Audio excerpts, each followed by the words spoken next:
evolution comes from someone who was a member of the Round Table.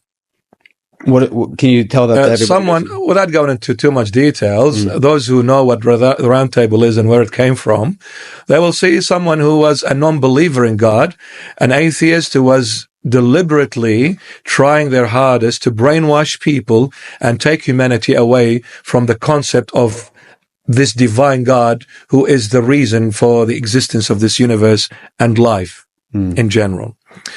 So that's one. Secondly, let's say everything came into existence because something exploded over 13 billion years ago. I just wonder who was present 13 billion years ago.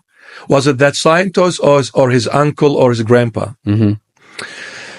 In the scientific field, if it's a theory, I'm not obligated to accept it and believe in it. Therefore, don't force it on me. It's a theory. So even the one who wrote it, he said, I think it's this. Well, you think, I don't have to accept it. Right. So a theory is a theory. Leave it to yourself. Don't teach it at university levels, and don't brainwash all these beautiful young men and women and take them away from God. How dare you do this? But again, the educational system is infiltrated. So as the religious sector, so as the entertainment, and so on.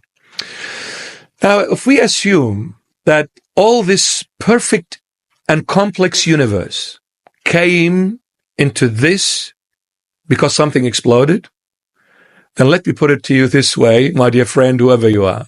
And I'll say, you're my friend, because I mean it. If I say to you as an intellectual individual that the Oxford Dictionary came into this perfection and complexity because something exploded in the printing press, would you accept that? You'll say that is absurd. It's impossible. The moment you think of the Oxford Dictionary, immediately you think of a brain behind it that put it together. An intelligent being that put this dictionary together. If the Oxford Dictionary did not come into existence unless there was a brain behind it, how much more this complex universe? So you're telling me the Oxford Dictionary cannot exist without a brain, but the universe existed without a creator. That is impossible. Logically speaking, it is absolutely illogic. Yeah, right. Doesn't make any sense. So let me tell you, even though I'm not a scientist, so I don't want to be one, I'm a little poor, a believer in Jesus Christ. I walk through his grave by his grace, and I ask him for his mercy. But let me say one thing about the human DNA. Just one thing about the human being. The human DNA is made out of 3.1 billion bits of information. 3.1 billion bits of information. If I were to convert that into words and write those words on an A4 sized paper, 500 words per page, it would take me 600,000 pages to write one person's DNA. You bring the entire encyclopedias of the world together, they will get nowhere near the intelligence in your DNA, my dear friend. And you're telling me you want me to believe in a Big Bang? And yet, there's almost 8 billion people live on the face of this planet as we speak, but no one's fingerprint is the same as the other. Right. That's not a fluke. Right. That is a deliberate and intelligent creation by this intelligent being whom we as Christians believe and claim to be God. Genesis 1:1. In the beginning, God created the heavens and the earth. That is the cause of creation, not just an explosion on its own. And even though there was an explosion, what caused the explosion? Who caused the explosion? And who controlled the explosion? I'm not a scientist, but let me say this as well.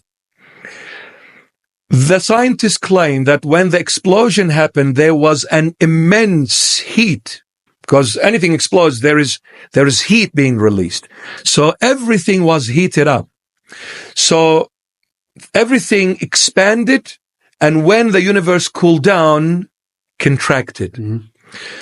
One scientist only spoke about the expansion and the contraction element, not the whole universe.